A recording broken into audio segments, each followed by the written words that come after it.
really being strong with our values is considered like a dream. The fact that when we daven, we feel very, very connected, and right after davening, we could just go back to what we do, and completely forget all our conclusions that we reach during davening. That's called a dream. Well, that's a dream in the negative sense. That's like a nightmare. It doesn't make sense.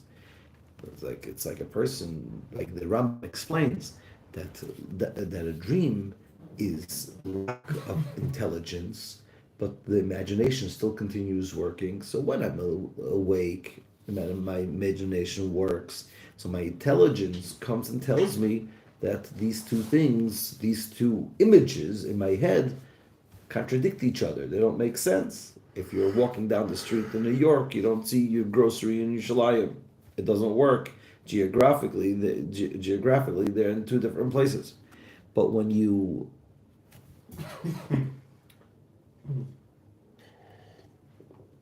imagination, what's called over here in the Maimer, the koyach hamadame, when your imagination works and not your intellect, what's going to happen is going to be that you're going to come up with all types of weird images that don't make any sense. Right? That's what we spoke about yesterday. And that's why Golus is called a dream. Why is Golus called a dream? Because we live contradictions over here. We're very confused.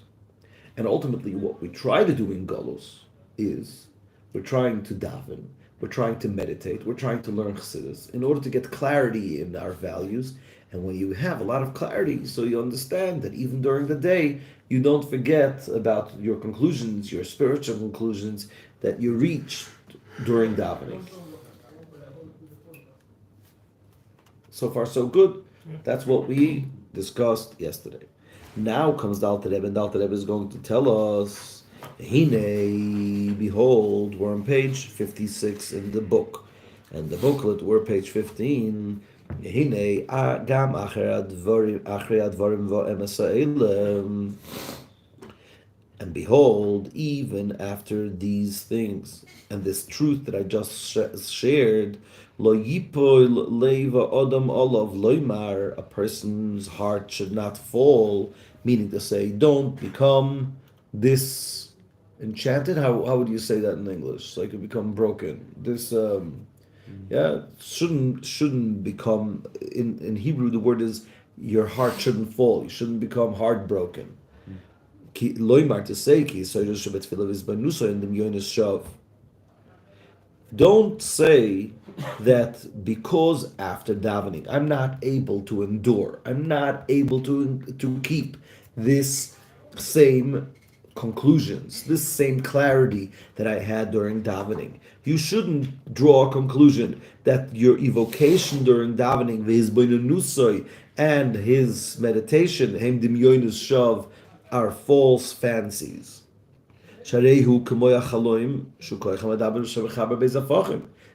Why would someone think that it's a false fancy? What's going on? I'm like in a dream. I'm in a nightmare. During davening, it was clear that there's nothing but God. Right after davening, I have to fight with myself not to do some shady business. Kihine, why would a person come to that conclusion, or why would the person become completely disillusioned and disenchanted and give up and despair on his connection to God? Kihine, behold, me'achar, since sheroya benafshay, that he sees in his soul, achar atfilah. The line that starts with the word ki, the fourth line from the second, very good. Kihine, again, ki, for, hine, behold, me'achar, since that he sees in his soul right after davening that the love for God completely goes away, and it becomes, how would you translate mishapech? What is hafuch? Hafuch is like man, no? Hafuch is opposite. A woman? No. Why a woman? Oh, opposite. Oh, no, I said man, and you said opposite. I thought I said no. I'm sorry. I wasn't clear. Yeah. Umishapech, and becomes the opposite. Instead of loving God like we did during davening, what happens right after davening? We become completely change of heart. Umishapech, and it turns over le'ohev his gufay dafka, to love his body. Harei move on is understood shegam bitfilo, that even in prayer loy bitel ahavas gufay mikol v'kol. What does that show? Tells a Jew to himself, if right after davening I could run to have the breakfast, what does that show? That during davening I didn't really love God. Why would you think that? It's all you're thinking about the breakfast. What's about breakfast? Because you're thinking about the breakfast and not the davening. Right. But the fact that right after davening I run to breakfast, what does that say about my davening? That my davening wasn't real. Why not? Because what does real mean? Real means enduring. If right afterwards it changes, there's a pasuk like that. The Alter Rebbe brings it in chapter 13 in Tanya. It says, Sfat emet ikon la'ad. The lips of truth stay forever. Va'ad argia, and just for 1 minute, is lashon shaker, is the tongue of lies.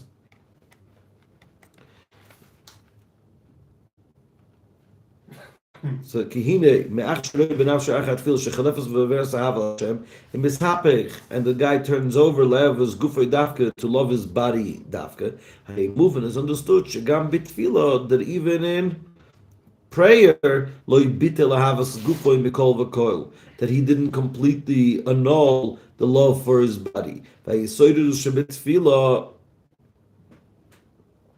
and the evocation that he had during davening, as a havel Hashem levada, that he loved only God, ein amitis, was not real. Rakadimyan achalon, just like a dream, shemachaber bezafechim, that in a dream you connect two opposites. V'doimeloi shoyev Hashem. What is this Jew going to beat himself up with? What is he going to say? I don't really love God. I'm just imagining. My davening is fantasies. And it's just an imagination, just a fancy, that he loves God and still loves his body. Even though that they don't really work together. And that's why the conclusion of this Jew is going to be that he's only using his power of imagination, that could imagine false fancies. Do we understand the problem? Says the Alter Rebbe, after telling you that you should better watch out and understand that Golos is like a dream, and it's a bad dream. Says the Alter Rebbe, I don't want you to use this in order to despair. Don't despair. Why shouldn't you despair? You understand the issue? Is this too simple? Because there's greater things to come.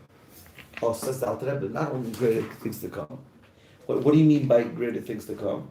Why shouldn't I become heartbroken? I don't understand. I'm trying to serve God. Right after davening, I walk out the street. I can't even watch. Like I can't even guard my eyes. Like I can't keep focused. And just in davening, I had such a spiritual time. It was so special, so amazing. What does that say about the whole spirituality? If I still have that struggle. So when I pull from Tanya, it means that you're bathing in that you're a servant of Hashem. But what does it say about my love that I felt during davening? You said you felt during davening? How? What? What you felt during davening or after? When I felt during davening. What you felt? Devotion. Right, but if I feel love during davening, what does that say about me? That if right after davening I'm running to Moshe's eggs.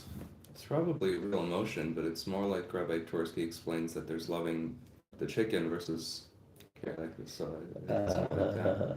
Okay, so you're saying that's not real. The Alter Rebbe says the opposite. The Alter Rebbe says that we are in Golos, and that's why we are lacking that lucidity. We're lacking that intellect. But really, the source of the dream comes from a deeper place. Let's try to understand this idea, boss.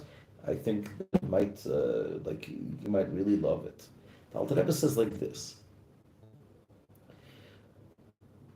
Let's try to think what we would say without the Alter Rebbe.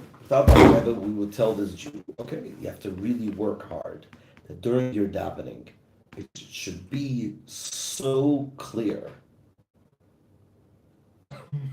that is godliness, that it should have such a big effect that your whole day you should only care about God.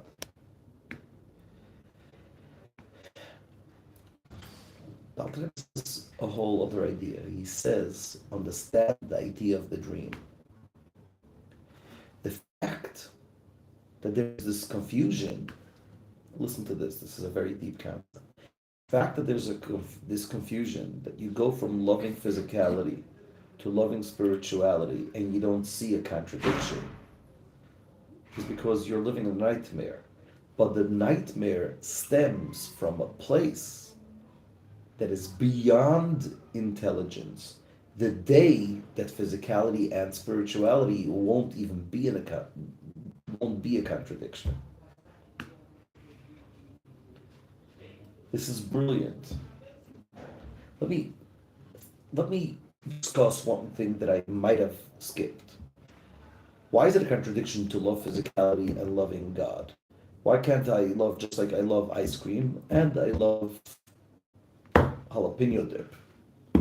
I love sushi and I love pizza. Why is loving God and loving physicality a contradiction? Really, truly.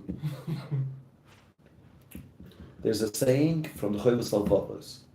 It's a Chovos HaLevavos, Duties of the Heart. Did you ever see that book? It's a very good book to know about. It's an old Jewish classic.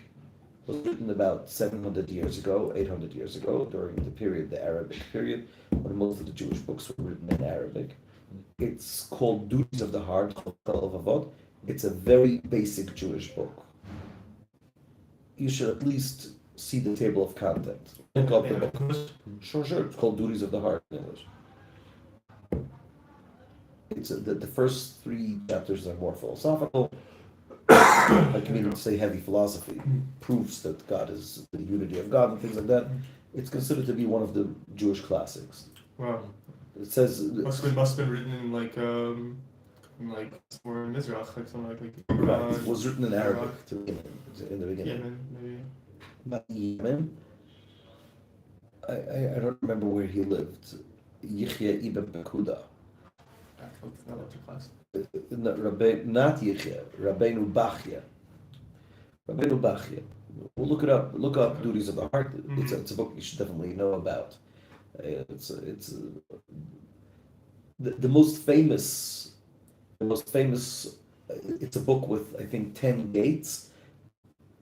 The most famous gate is Shar Bitachon. That even Chabad Gate of Trust. Gate of Trust. Gate of Trust is out of that book. Oh. So he has a saying in his book.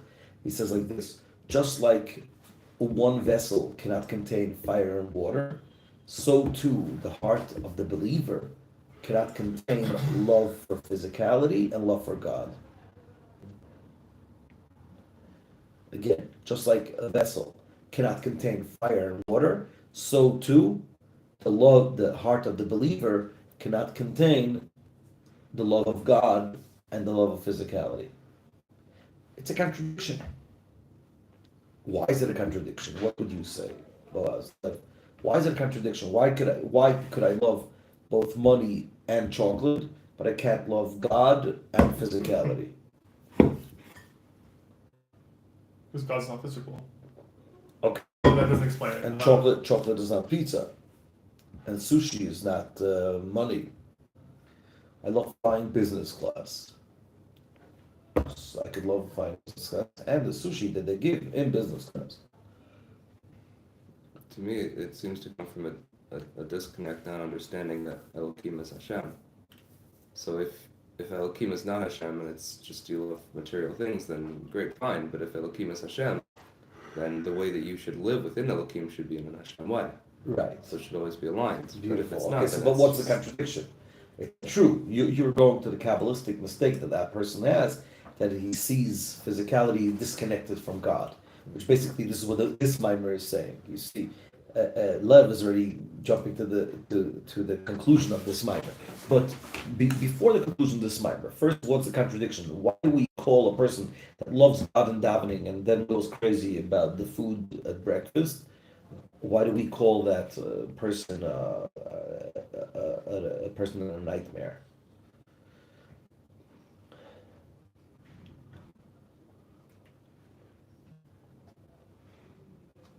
Okay, so this is a whole different conversation that I don't want to open up now. I just want to bring up the question. You should think about it.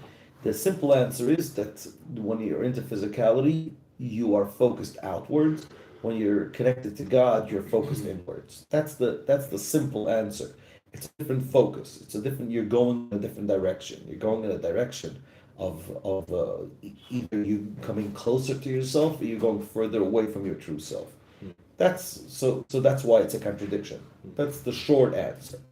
But the main point what Alter Rebbe is trying to say over here, he says like this. You're going through a phase where you're realizing that you're living a nightmare. What's going on? Where am I? Am I into God or am I into physicality? I just finished davening, and this is right away what I think right after davening. Well, what's going on with me? Says the Alter Rebbe, the reason why there's this confusion is because ultimately, again, the Alter Rebbe could have said, okay, get over the confusion, work very hard against the confusion, and that's most probably the simple answer. The Alter Rebbe comes and says, the reason why this confusion is because really one day is going to come when it's going to be the good dream and it will stop being a contradiction. The reason why there's a confusion nowadays between physicality and spirituality and being pulled in different directions is, you know why? Because ultimately one day is going to come that physicality and spirituality will stop being a contradiction. So the source of a dream that is below intellect is because really in its source, in its root, it's beyond intellect.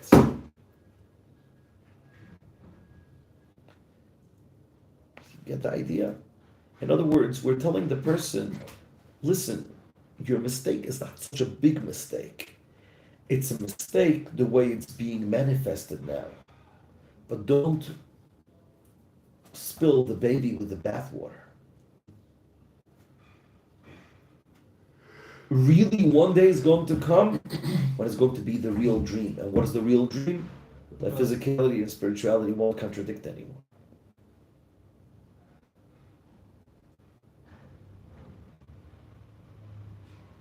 I think it's a brilliant way of helping a person in a problem. Sometimes we have a problem, we look for the solution. Sometimes the advice should be, don't look at a solution to get out of the problem. Learn to understand the depth of the problem. The depth of the problem is usually something higher than any solution could get you to. What would be like a practical example of this?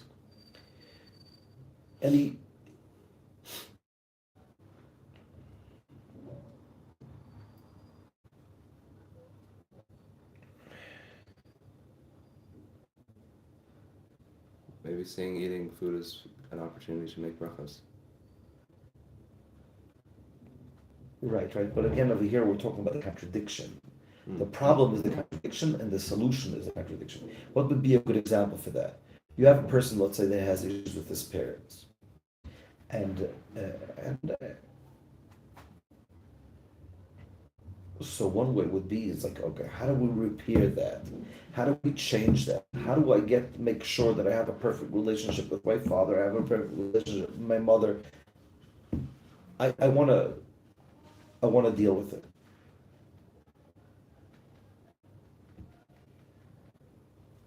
The deeper way would be is to find the good idea of not having a father or mother. The good idea of not having a father or mother is when you become so independent that you become your own father or mother. You make God your father and mother.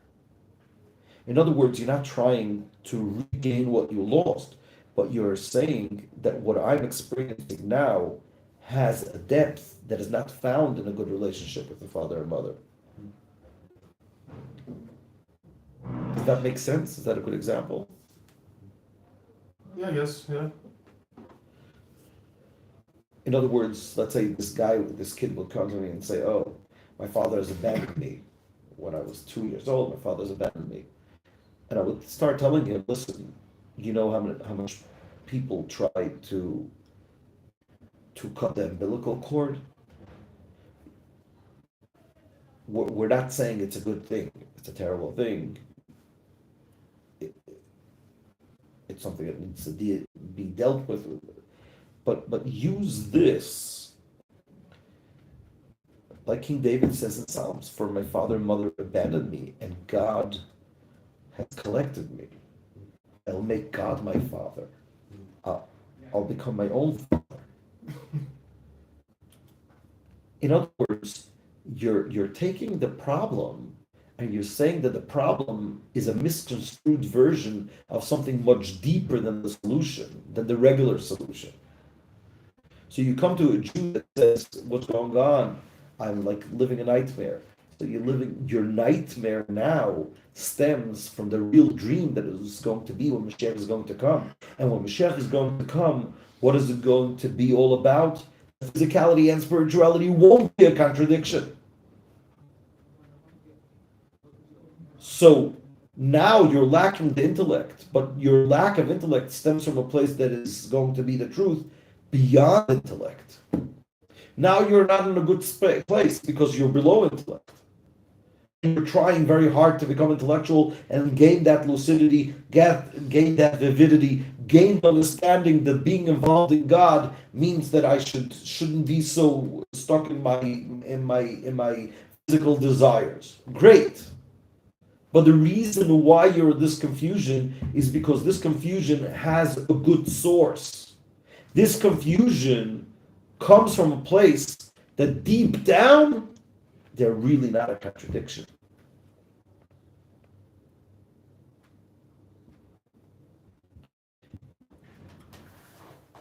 Does that make sense?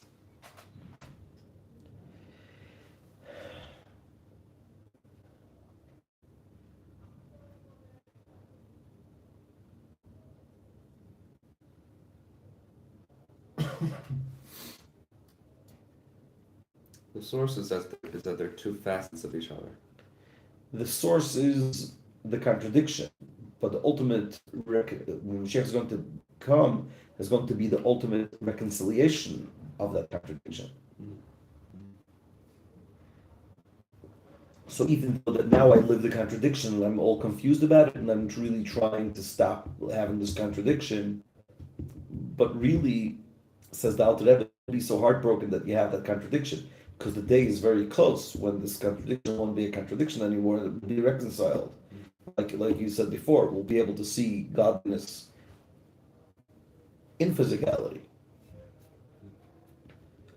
That's why both are called a dream. Also, when a person says, "Oh, you're dreaming," you're in La La Land, you're dreaming, have a coffee, wake up and smell the coffee, and also say, "Oh, you're living the dream." So, what is a dream? A dream is a good thing or a bad thing? A dream could be beneath intellect or it could be beyond intellect. And the beneath intellect stems, its root is from beyond intellect. Does that make sense? We need more explanation.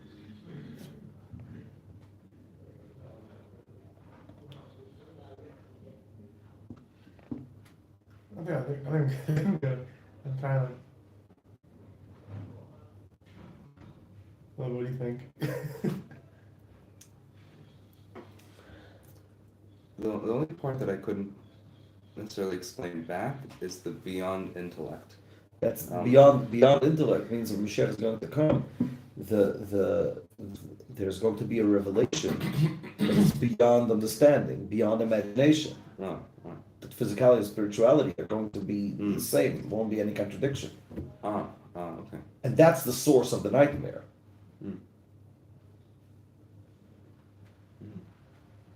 doesn't. I see. I can't figure. I can't think. What I'm not really explaining so clearly.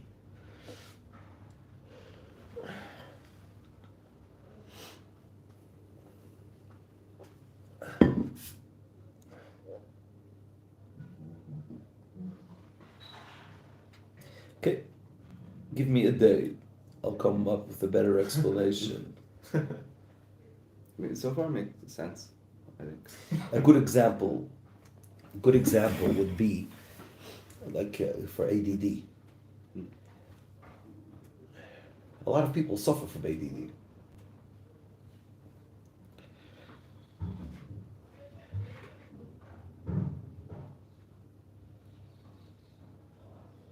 They can't focus, they can't get things done.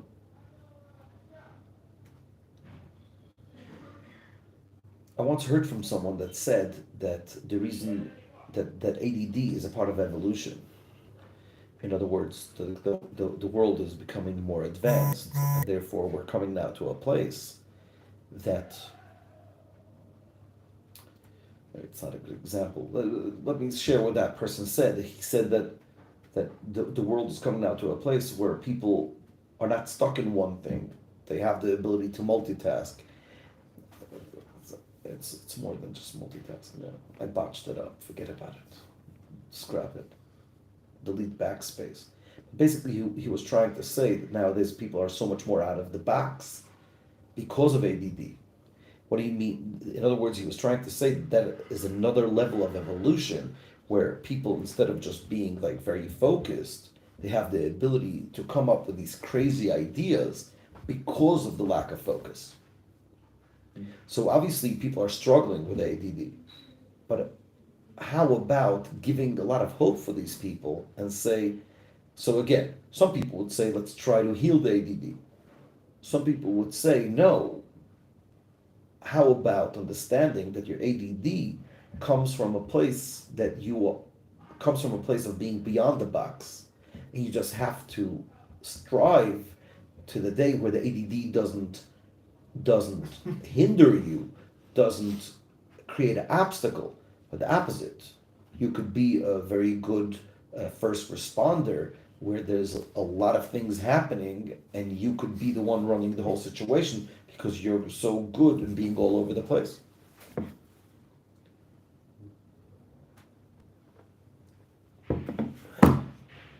Have a beautiful, beautiful day, everyone.